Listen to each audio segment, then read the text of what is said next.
Welcome to Dreadful Dialogue Podcast. I'm your host, Alyse, and today I have with me our first official guest. And yeah, we're over here smiling if you're not watching this on video. Great friend of mine. He is a man of many trades. He's an improv actor, he's a dance instructor, digital nomad, a karaoke DJ, a fellow podcaster, and I'm sure I've missed a whole lot of things. Today, we plan on chatting about his time as a performer in Evil Dead the Musical. But before we get into our conversation, let me officially welcome to the podcast, Big Sexy. Hello. Thank you very much. Very pleased to be here. Thank you for having me. Yes. We're glad to have you here. Like I told the listeners, we've been friends for, I think 20 years. Yeah, and I met you when you were a karaoke DJ in our younger days. I wasn't a karaoke person myself, but right. I did like to frequent one of the places where you were a DJ. But I'm sure I missed some of your other gigs that you have going on. Is there anything else I missed on your brief resume there? What else? I'm a excuse me. I am a playwright. I'm currently writing a musical. I am a poet, a parody songwriter, a wonderful hugger. I teach workshops on using improv through different aspects. I have a parenting, improv through parenting workshop, an improv for therapists workshop, improv for business folks workshop. So improv is that umbrella that covers a lot of that. So that's your main jam, improv. Improv is my number one love. Yeah. Next to, Prince music and my wife. Improv is on that list right there. It's awesome. All right. So before we even get into any questions, I know if I was listening to this podcast, I was like, I would want to know, why is this man called Big Sexy? Oh, well, my mother was very smart when I was born, and I'm just kidding. Oh, we're taking it back. We're taking it way back. You want the short answer or the long answer? Because there's two. In between. I'll give you the mid-range answer. So I belong to an improv performance troupe called the Swinging Johnson Brothers. And when you become a Swinging Johnson brother, you have to take a Swinging Johnson name. So I became Big Sexy Johnson. When I moved to Vegas about 8 years later, I realized that if I want to be taken seriously and I want to be known as Big Sexy, my name couldn't be a dick joke. So I had to leave my Johnson in California and just go by Big Sexy. And so then I said, that's it. I'm just going to go by Big Sexy, and that's just how it is. And I've been doing that really since 2005, formalized as is my name, and since 2009. And I am working on getting it put on my license to make it official. So that when folks say, what's your real name? And I say, it's Big Sexy. Yeah, but it's on your license. I can show them my license. Say, actually, yes, it is. Wow. I look forward to hearing the updates on that happening. That's really cool, man. Yeah. That's the mid version of the how I became known as Big Sexy. You became known as Big Sexy. It's great. All right, so we're here to talk about Evil Dead the Musical, and I see you got your shirt on representing. Of course, representing. I had to throw on. I had to decide which shirt I want to wear. I had this one, which is just one of the show merch shirts. But I have another one that was autographed by cast members when I finally left the cast. Mm-hmm. But that doesn't really showcase, this has Evil Dead right up at the top. And since I'm not full screen, I want to be sure the listeners get a chance. Those who are watching, the viewers get to see the Evil Dead musical shirt. But it's pretty awesome with Ash jumping in with the chainsaw and the shotgun. The shotgun, yeah. I like it. Yeah. So, what years were you a part of the cast, and where were you at when you were a part of the cast? So, you can ballpark it. Yeah, I'm gonna have to, because I think I joined the cast in, I want to say 2011, and I think I was a part of the cast from 2011 to 2013, somewhere in there. Mm-hmm. And this was in Las Vegas, Okay. and we were at Planet Hollywood. Nice. The V Theater within Planet Hollywood is where we started in the V Theater, and then there was a theater above the V Theater, which I don't know if it may be called V Theater 2. I don't know the official name of that place, but we also ended up going there. So we ended up having two different shows that were blocked differently because the stages were different. Mm-hmm. But at the time, we moved upstairs. The show was running like 7 nights a week, just about. Yeah, I think I've been to the V Theater, not V2. If I remember, it's a pretty intimate theater. I saw, I think, Fab Four there at one point. Yep, so. they performed there. The cool thing about that is I actually performed there before Evil Dead with a show called the Aussie Improv Comedy Explosion. Some friends of mine from Australia, well, they weren't friends of mine at the time. They were from Australia, though, came and got some of the improv players in Vegas and invited them to be special guests in their show, and they're performing on the V Theater. I was all cool. I finally did it. I became an improviser on the strip in Vegas, and then they left and went back to Australia. And whew, that's a real life horror story. Oh man. Yeah. And then I got cast in Evil Dead the Musical, and I was back on that stage, and I was all, I've been here before. I know this stage. Oh, this is perfect. This is gonna be great. Yeah, it's like getting back home. So, which character or characters did you play? So I played Scotty, who is Ash's best friend.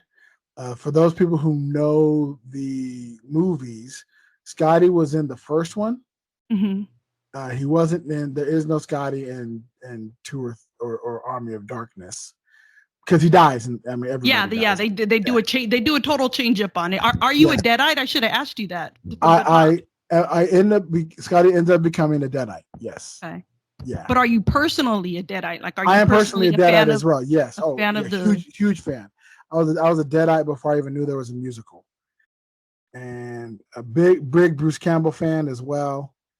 But I love the Evil Dead series. It always tripped me out because there's Evil Dead, and then there's Evil Dead 2, Dead Before Dawn, which is a sequel but isn't. Yeah, it's a whole that's a whole nother scenario we would have to delve into. We'll save that if I cover the movies at some point. Sam, what are you doing? What are you doing? Right. And then so the musical is really a conglomeration of 1 and 2. Right. All the things that are the elements of 1 and 2 that people know are in the musical, and then it touches on Army of Darkness. Yeah. Makes sense. So, so I played his best friend. Yeah. So so that character would only be in the first one. Yeah, that's definitely if you're not a fan of Evil Dead, I guess we should have said it from the top. You know, this is definitely going to be a spoiler filled podcast. Yeah, it's a spoiler warning. If you there's your spoiler warning. Movies that are 30 years old. Yeah, I mean, you are listening to a horror podcast, but you know how it goes. You still gotta warn people for those 1 or 2 people out there that'll get mad at you, or if you plan on ever checking out the musical, because from my research I've done, it looks like it is still there's different entity. I don't know the right word I'm looking for. It's still out there in different cities. Still productions. Yeah, productions. Still going. There you go. There's touring productions. It's one of those type of shows that local theaters, if they can get a hold of, love to do. Yeah, I'd imagine having it at the V Theater, being an intimate theater, probably made it really good in terms of audience interaction.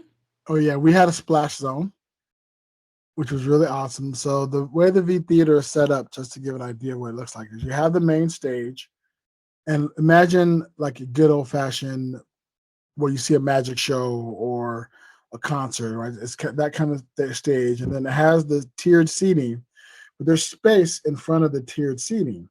And they would put out regular chairs, and that would be the splash zone. And those are the people you're guaranteed. It was very much like you're guaranteed to get wet. It's very much like the rides, any kind of water rides at any theme park. You will get wet. You may get soaked. You may get now by soaked. Would there also be blood in that case? Oh, that's all you're getting. You get nothing but blood. Nothing but blood, of course. A lot of blood. A lot of blood splattered on the splash zone. I had the joy of being the intermission entertainment, and I would go on with a full canister of blood spray that I would then go out and spray people in the splash zone. Wow. That was my job for the intermission, and my goal was to empty my canister. And so I'd go and I'd play with the audience members and I'd talk about them and I'd talk to them and I'd be a jerk because Scotty's a jerk anyhow. Oh yeah, he's an asshole. And I would, make fun of people and just spray. I am the person who made sure everybody in the splash zone got wet.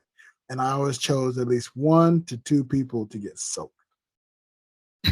So did the audience members, I would assume most of them were into that. Were most of them like Evil Dead fans, Deadites that came to watch the show? So they probably were like, yeah, bring it on. Yeah. I'd say about a good 95% in the splash zone were fans of Evil Dead. And the other 5% were dragged there by their friends who were big fans of Evil Dead. Were the audience members allowed to like dress up or anything, or no, or not, because they didn't want you to get mixed up with the cast? No masks. And there wasn't a whole lot of dress up anyhow. It wasn't that kind of show. Some people would come dressed as Ash in the iconic blue shirt and brown khakis. But mostly everybody in the Splash Zone got a Splash Zone t-shirt, right? Because it was an extra ticket. And with the ticket, you got a Splash Zone t-shirt. And so that pretty much people would just wear that. Gotcha. So what made you end up end up auditioning to get into this musical? Was it something you were just like, hey, I need something, or was like, I need something and this is something I'm really interested in? So the show had been running at the Onyx Theater in Las Vegas. And if you have any Vegas listeners, they know the Onyx Theater was a small, really super intimate theater, 99-seat theater that was behind a sex shop. In Vegas, behind in the LGBTQ part of one of the LGBTQ parts of the city. If anybody's familiar with the Green Door, it was like 4 doors down from the Green Door, and the Green Door is a very infamous swingers club. Okay. And so they were performing that. They had a showcase there, and I went to go see the show. And after the first act of me seeing this, I knew immediately that I wanted to be a part of it. But again, the show was already happening, so I couldn't audition. So I remember going to the director and asking him, are you going to have an auditions? Are you doing the run again? I want to be a part of this. How can I be a part of this? He says, well, I mean, we're good for now, but if we do have any auditions, well, I'll let you know. And, time went by, and they were moving to the V Theater, and they wanted to recast and get a bigger cast and add some more swings. So he came to a improv show and said, hey, we're doing auditions for Evil Dead the musical. And I said, I'm there. Just tell me when and where. I'll prepare a song. I got monologues, whatever I need to do. And I auditioned and got cast as a swing. Nice. Now, do you think because you also are good at improv that's what contributed to you being the person that got to go out and interact with the audience? Absolutely. And get the role, I would assume. Yeah, that definitely helped because you need to have that kind of skill set in order to fill in, a good 11, 12 minutes of banter. And so with my skills in improv and the history is doing some stand-up comedy and some good crowd work, I'm pretty sure that helped me land the role. It's great.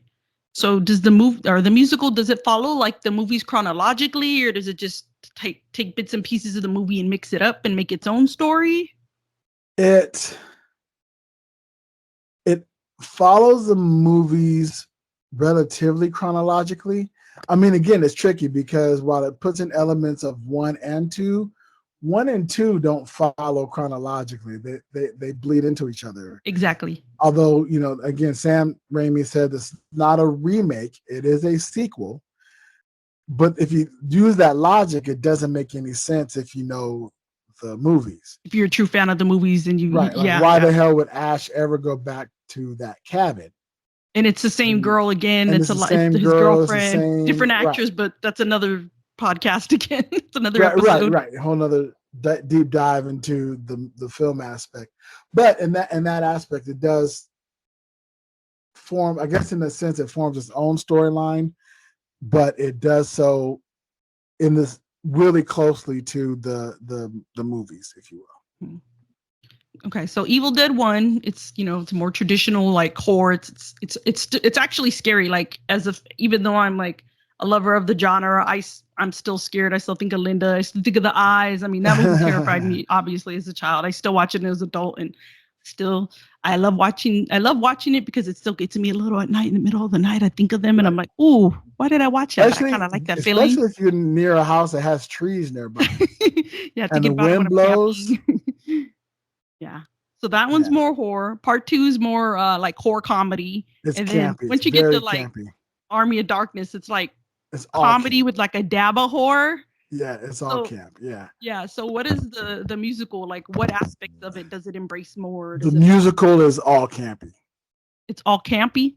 It's all campy. Yeah, there's all campy. There are some, teeny tiny bit of horror elements, but nothing that is really scary. Mm-hmm. It leans into the camp and touches on that it's also a horror movie. The horror aspects of the blood and the makeup and the props and stuff like that. But it's a comedy first and foremost. Okay. So did you have to go through any special like training in terms of like stunts or things with like gory effects? I did have to learn how to use the blood gun. Mm-hmm. And the blood pack, which was a hot water bottle.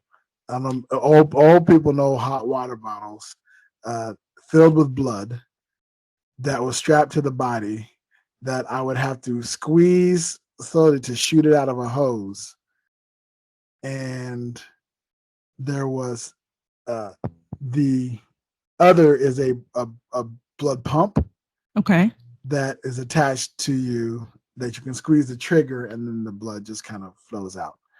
So you having to learn to use those blood aspects was the specialized training. And then all the other stuff was your basic, singing and dancing and blocking and regular rehearsals to do any kind of musical. Mm-hmm. Did you have any like certain musical numbers that you liked being a part of? My favorite one is What the Fuck Was That? It's a tango. Okay. And it's a duet with Scotty and Ash before Scotty gets killed. And it's it's the horror aspects, and Linda has just become a deadite. Yeah. And then his sister is also a deadite. I can't remember the sister's name now. That's okay. The sister's also a deadite. And she's the main villainy deadite as well. Yeah, there's only mainly the 4 of them in the first movie. The sister, the girlfriend, Scotty, and Ash.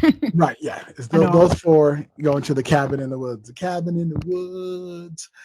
But my favorite is What the Fuck Was That? And it's a tango number. It's so campy. It's so much fun. It killed every single night. Especially since at the end I dip Ash, as part of the choreography. Yeah. And then I drop him and run off. So it's hilarious. It's hilarious. So that's my favorite number. And then there's an ensemble number, and I can't remember the name of it. God, it's been so long since I did the musical.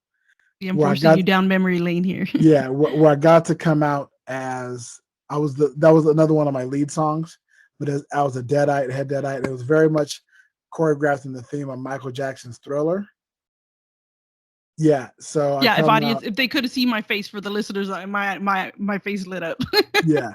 Normally when it's produced, the Deadite comes out dressed as Michael Jackson. And Okay. he leads that dance. But because with this version it was Scotty who came out, I stayed dressed up as Scotty. But now while we're talking, I'm gonna look up that song to see what it is. Yeah, you got me really hyped. Now I'm like, okay, I gotta find a local production of this show. I honestly didn't even know that there was a production. I remember, and seeing, I think maybe on Facebook, that's how we probably kept track of each other in the earlier 2000s and mid 2000s, and seeing that you were in that. And I just never made it, even though I made trips to Vegas, I just never made it to that show. So I'm definitely going to find it, because hearing just that, what you're talking about with this tango dance between Ash and Scotty, it's got to be entertaining. Definitely gotta check it out. So were there any, I know again, like the movies, they really lean into like, it's really practical effects where they make them very obvious. There's like strings and like the questionable looking moon. And I think in one scene you see hands. Does the musical embrace some of that as well? A little bit of it. I think one of the coolest effects that we did in the musical was the tree rape scene. Yeah. Which is hilarious to say because it sounds terrible.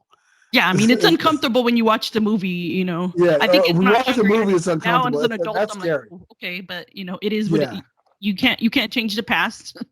Right, but the musical, again, we made these trees that were puppeted, right, and by some of us cast members. We had to go out with the trees, and then we get his sister. And that was pretty cool effects. And we utilized, some props with the set, a lot of costuming, that to do some of that kind of type of work. Yeah, it was pretty amazing. Yeah, that's why I always think I got like you get a kick out of the movies, because it's almost like they just kind of left them there. And then I think it's some of like, depending on which copy you get other movies, some of the new ones they've like removed the strings, and I'm like, hey, that kind of like. I made it. I missed that nostalgic feeling of it. Like, I kind of needed that. That was just part of the movie, Yeah, very 70s horror movie type of stuff, claymation and. Oh yeah. I was wondering if stop motion video. Yeah. By the way, the name of that song was "Do the Necronomicon." Do the Necronomicon. Okay. Do the Necronomicon. Cool. Go ahead, sing a little. We're okay with it. Yeah. Oh, that was a good time. I'll tell you, I reminisce very fondly about my time in the show and performing that. It was pretty awesome. Yeah. So you said that they used some of the practical effects. Were there any of the really like shocking or memorable scenes from like the movie that were put into the show where you could really tell who the Deadites were? Like, things like maybe like the flying eyeball, or when Ash puts his chainsaw, dons the chainsaw for the first time. That's an iconic moment. His donning the chainsaw ends the first act.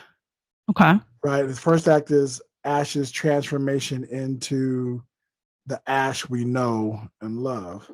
He goes through it. The pencil stab into Linda's leg was pretty memorable.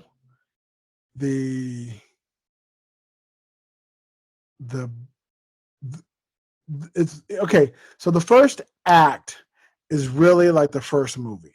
Okay.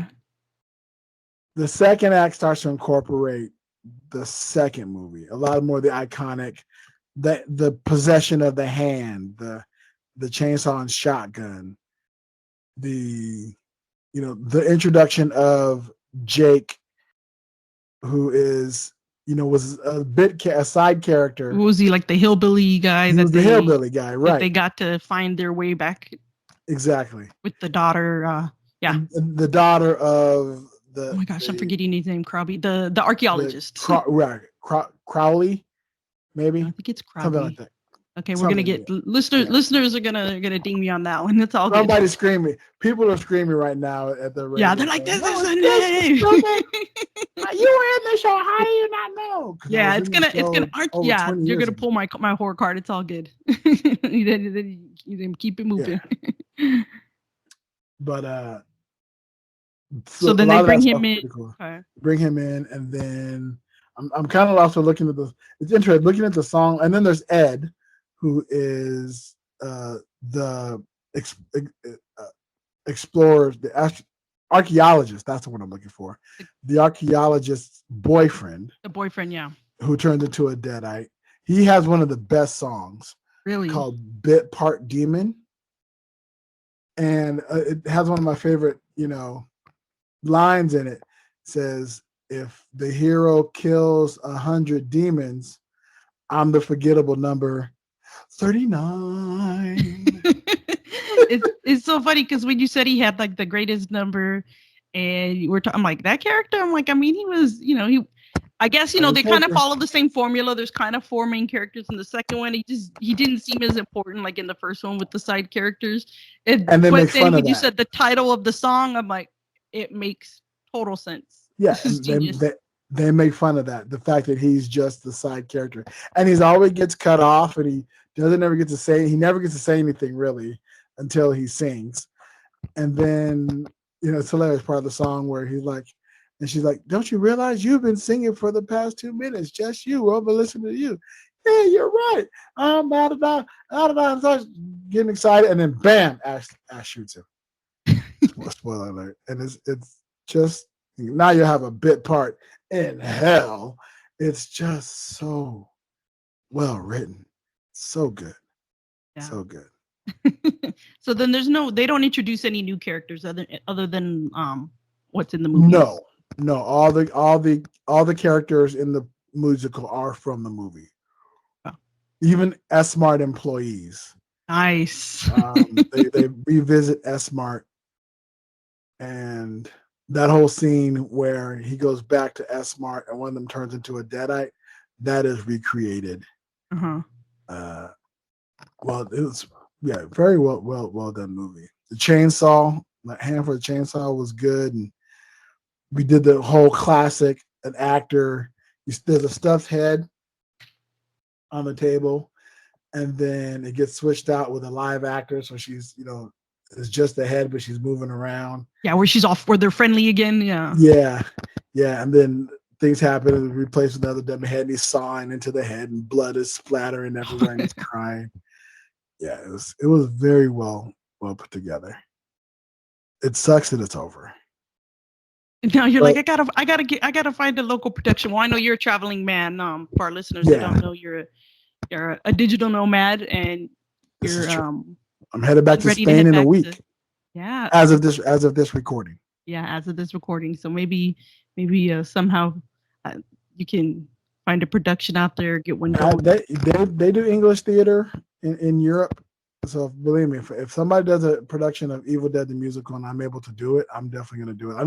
I know it's touring, and if I wasn't doing the Digital Nomad, I definitely would have auditioned for the tour, because they had auditions not too long ago, actually, in Las Vegas for the touring company. I know a couple of people who got cast in that, and I definitely could have done it. But touring theater is not in my purview at the moment. Right now, touring the world is where I'm looking at more often now than not.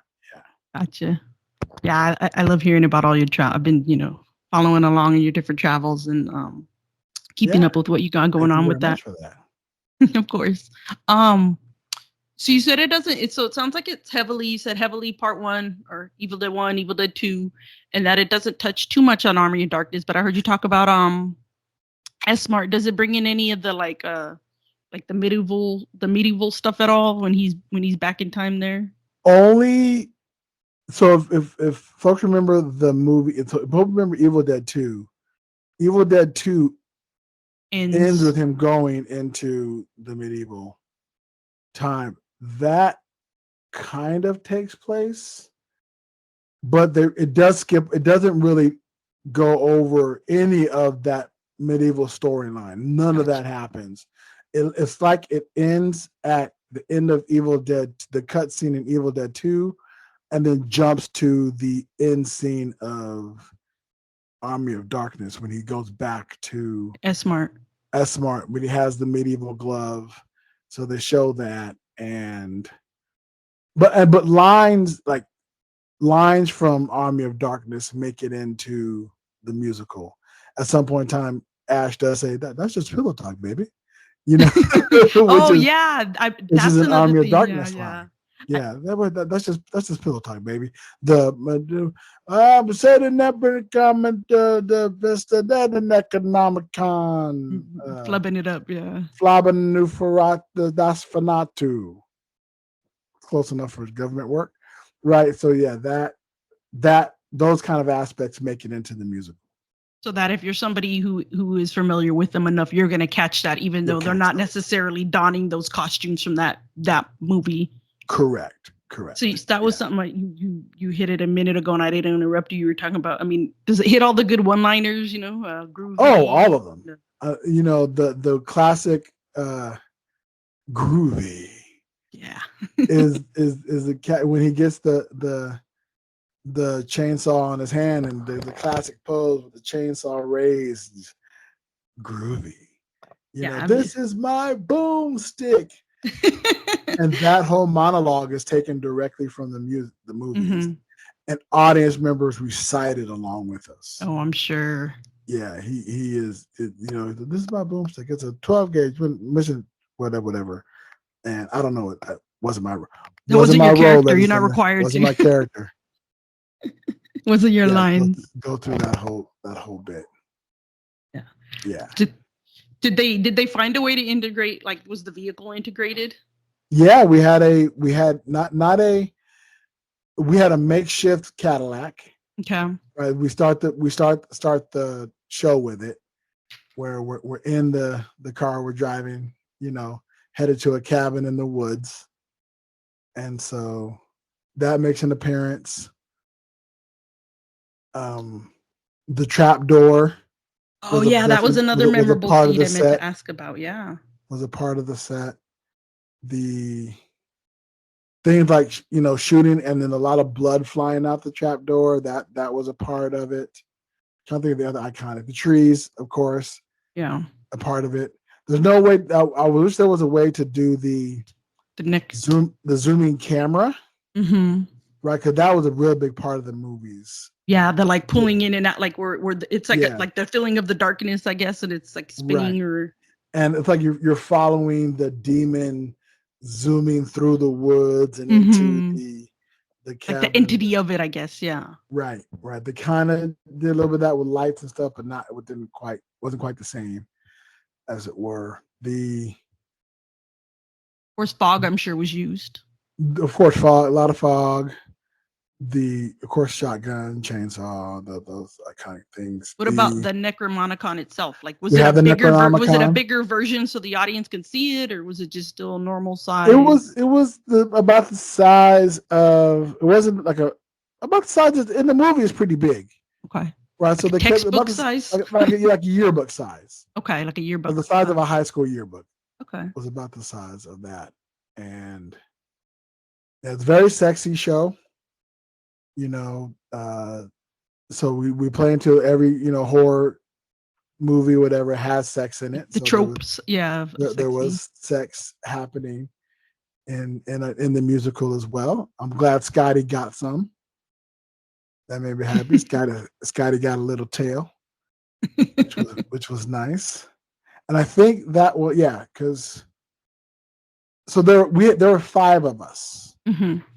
In going to the cabin in the woods instead of your normal 4. So it was Ash, Scotty, Linda, his girlfriend, his sister, Sally, Susie, I think so. Sherry, I think it's Sally. It's Sally, I believe. I think it's Sally. Yummy. And then there's another girl that Scott brings along, a random hookup.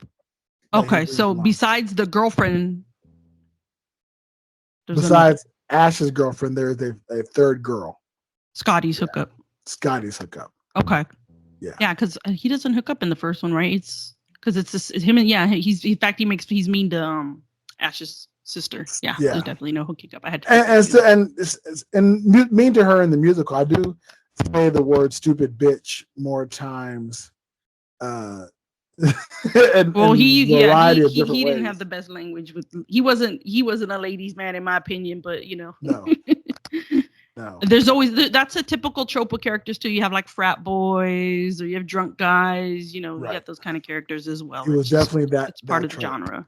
One of my favorite reviews of the character that I will eventually. I have it printed out somewhere, and I'm gonna frame it because it just makes me very happy that I made the character of Scotty a lovable jerk instead of just an annoying one. And there are people who hate that quote because they were the annoying Scotty that the review person was talking about. When the viewer saw it, he saw both shows with two separate casts, and then kind of critiqued both casts, as it were. And that I wore when that review came out, I wore that as a sense of pride. Yeah. I mean, as you should. Yeah, very much so. So yeah, Scotty was an asshole. All right, so I'm sure you got covered in Fake Blood. Indeed. There had to have been. I mean, that had to make it fun. But do you have any personal, your funniest moments or memorable moments that you experienced on stage that were not regularly a part of the show that just somehow happened, whether it's from audience interaction or your improv or between the characters? When I saw this one, made me think of some things. When Scotty died, I have guts, like a lot of guts that are really long and gross, whatever. And I had to put them in my body and wrap them around, but they would often get tangled and would sometimes trip me up.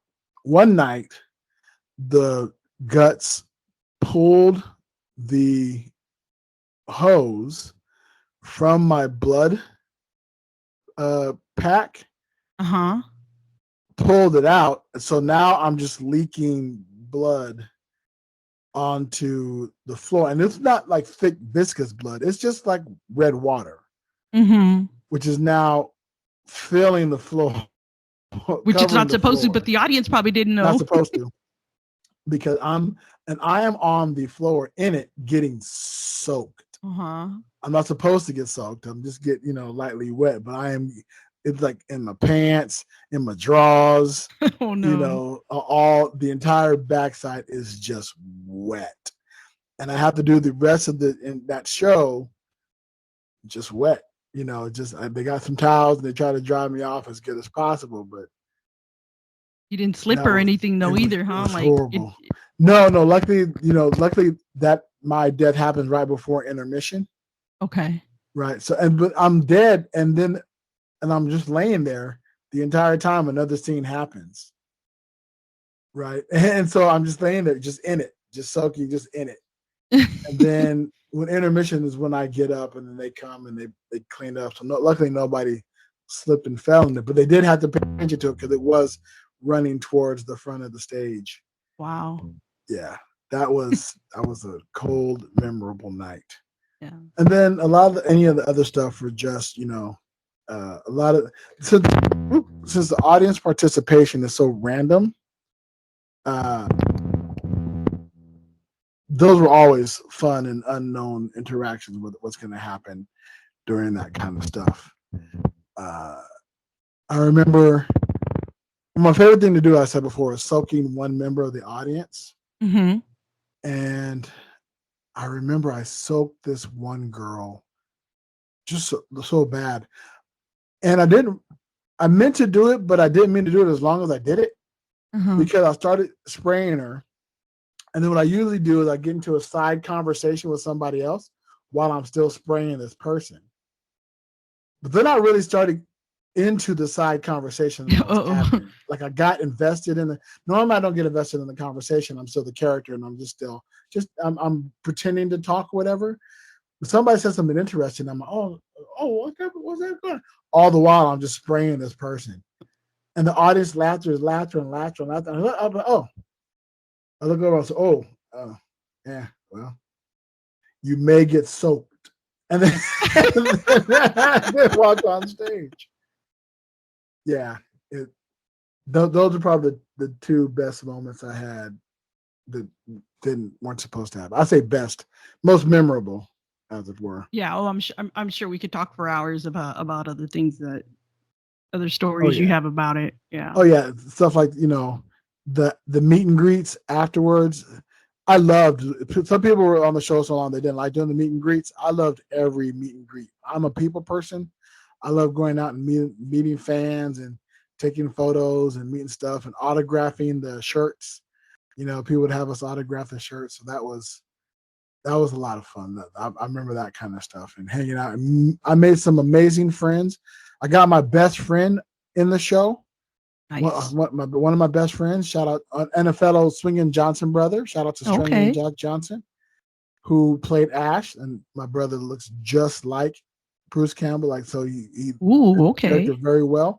So when me and him were on stage, when he was Ash and I was Scotty, off the chain. I mean, because we vibe off each other, we know each other's feelings, and that's why What the Fuck Was That is one of my favorite songs, because he and I got to sing that together and dance around together and be stupid together. So yeah, you could feel that camaraderie. We really felt like friends. So it really read into the audience. Like we didn't have to fake it or force it. Nice. Yeah. So I never even got a chance to ask you, are you an actual fan of the horror genre? I mean, I'm assuming so because we're talking about Evil Dead, but I yes and no. Okay. I you don't have to be a hardcore fan. I mean, you could be maybe you're. I'm a casual fan. Horror movies. I'm much more of a casual fan. If it's good storytelling, the hard part is, I was big when I was a kid. When I was younger, I liked to see scary movies and the gore fest and get creeped out and stuff like that. Yeah. When I got older, the movies started to lean into the more thriller aspect and suspense aspect.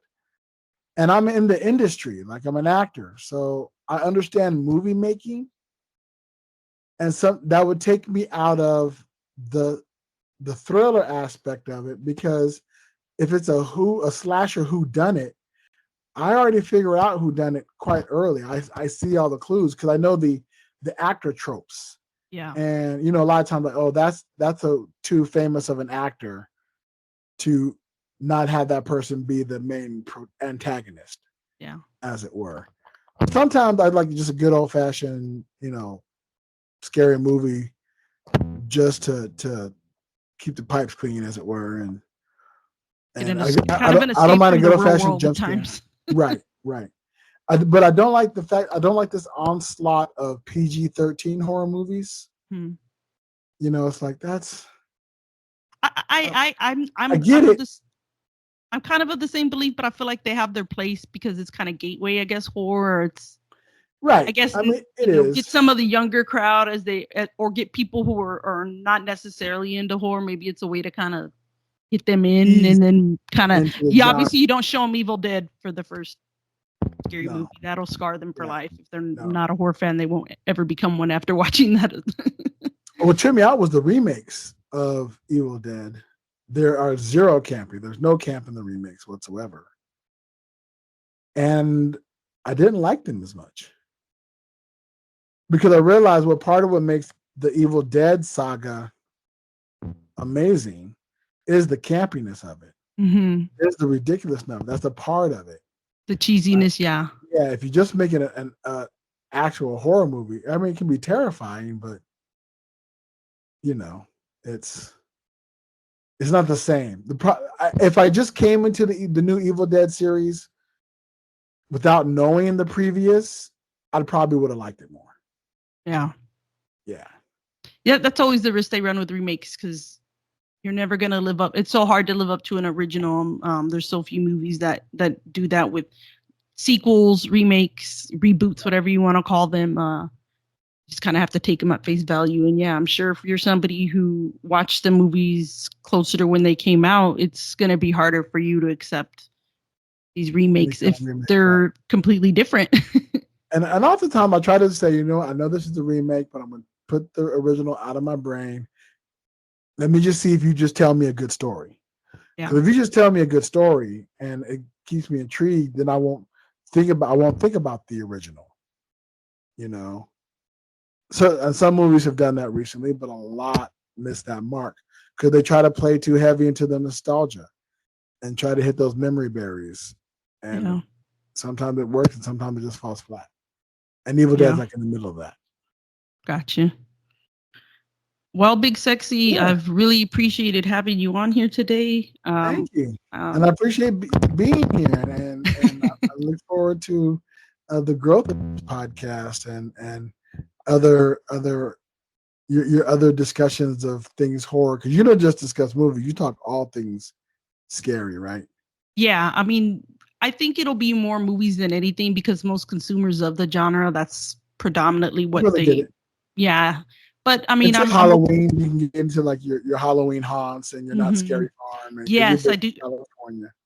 Yeah, I plan on hitting up some of the conventions. Hopefully, been to Universal's Horror Nights. So also, bring in a little bit of books, maybe some, episodic TV things. We'll see. I got varying guests lined up. So we'll see how that pans out. But I have a feeling it will be movies more than anything because that is the most, accessible and the things that there's some good horror TV series. Like think about it. I mean, like The Walking Dead was really, really popular. That fits into the horror genre. American Horror Stories. Yes, I love those. I'm also like classic. The Hitchhiker and Tales from the Crypt. Mm-hmm. Like the Hitchhiker. Are you talking about Creep Show? The Hitchhiker? No, not Creep Show. Okay, which one? The Hitchhiker. So the movie. No, it's based off a book, series. Right? So HBO. Way that was like where the guy at the beginning wore like the jeans, right? He was wearing jeans on the side of the highway. Jacket, and you just brought out like a dormant memory. I didn't at first. I was like, and it just came to me. Okay, yeah, I watched a little. Yeah. I'm gonna have to find those. I'm sure very much somewhere. It's very much Tales of the Crypt type of stories, but your narrator is your hitchhiker and not your crypt keeper. Yeah, for sure. Yeah, I'm gonna have to find some of those. Yeah, there's definitely some good shows. It was scary, and every now and then you see boobies. and I was a teenager, so those are two things that just did right for me. Yeah, that's probably why I was told. I always tell people, I'm like, I used to sneak watch stuff, and when one of my cousins would stay up to watch Tales from the Crypt, and it was very brief nudity. It was I think it was HBO. It was in the middle of the night. It wasn't out there, but I'm sure that was also part of the reason they were like, you guys can't be stayed up and watching this scary stuff. And it's like, and there's also all these adult themes going on. They didn't tell us that though, but as you get older, you figure all that out. Yeah, so big plans. Hoping the listeners continue to stick around as we grow, and I've really enjoyed having you on here. Where can people find you? So follow your adventures. Yeah, if you want to follow my adventures, I actually co-host two podcasts. Okay. The main one that we mentioned earlier is Big Sexy Digital Nomad, where that is much more about me traveling the world, and my co-host is a mentalist and a brand new hypnotist. And so we talk about his hypnosis, and he travels as well. So we'll discuss travel and entertainment and fun and shenanigans. So that's my other one. And then I do one with my lovely wife, Mila, called Rainbow Dreamcatcher, the Love Podcast. And that one's all about love, advice, and relationships. And my wife is a marriage and family therapist. So it's much more advice oriented, and we talk about like love topics and romance scams and sex and all that kind of stuff. So that you can find it, and both of those are everywhere you get podcasts, on Spotify, Apple Podcasts. Both have a YouTube channel. If you want to hit me up on the social medias, my Instagram is at whoisbigsexy or at Big Sexy Nomad. Both of those, you can hit me up there as well. And I'm on Facebook. If some of your listeners are old, like I am, and still on Facebook, you can find me at Bigs Exy. Take the S off of sexy and put it on big. And then you can find me there as well. And feel free to send a shout out, say you heard me here, and I'll follow you as well. Awesome. Well, I'll make sure I get all that put into the show notes for our listeners. And again, thank you for being here. And listeners, I hope you enjoyed our today's episode with Big Sexy, chatting about Evil Dead the Musical. Stay tuned for more episodes. We hope to continue to grow. This has been Dreadful Dialogue Podcast. If you want to follow us, if you want to find us on social media, you can find me on my personal happenings, spookyvibes_Alyse at Instagram, and that's spelled ALYSE. Podcast Instagram, Dreadful Dialogue Podcast. And our website, dreadfuldialogue.com. Have a good one, folks. And again, thank you, Big Sexy, and we're out. Bye.